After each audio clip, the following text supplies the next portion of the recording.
సవతి తల్లి ప్రేమనాలా లేదంటే గనక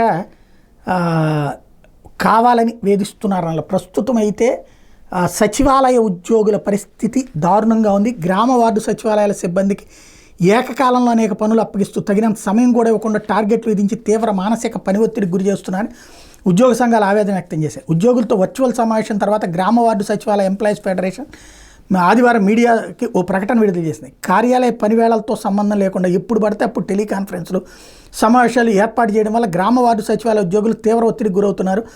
సచివాలయ ఉద్యోగులకు వాలంటీర్ల విధుల నుంచి మరుగుదొడ్ల ఫోటోలు తీసే బాధ్యతల నుంచి విముక్తి కల్పించండి. గ్రామ వార్డు సచివాలయ ఉద్యోగులను మాతృశాఖ కేటాయించాలి. ఒక శాఖకు చెందిన ఉద్యోగిపై ఇతర శాఖల ఆజమాయిషి లేకుండా చూడండి. పంచాయతీ కార్యదర్శులు వార్డుకి సంబంధించినటువంటి పరిపాలనా కార్యదర్శులకు ప్రమోషన్లతో పాటు తొలగించిన జాయింట్ సబ్ రిజిస్ట్రార్ హోదా తిరిగి ఇవ్వాలి. దివ్యాంగ ఉద్యోగులకు ఫీల్డ్ విజిట్ల నుంచి మినహాయింపు ఇచ్చి కార్యాలయ విధులు అప్పగించాలి. సచివాలయ ఉద్యోగులకు కూడా పైరువేలకు తావు లేకుండా సాధారణ బదిలీలకు అవకాశం కల్పించాలని ప్రభుత్వాన్ని కోరింది. గ్రామ వార్డు సచివాలయ ఉద్యోగుల ఆత్మీయ సమ్మేళనాన్ని అమరావతి ప్రాంతంలో నిర్వహించాలని కూడా నిర్ణయం తీసుకున్నట్టు ప్రకటించారు.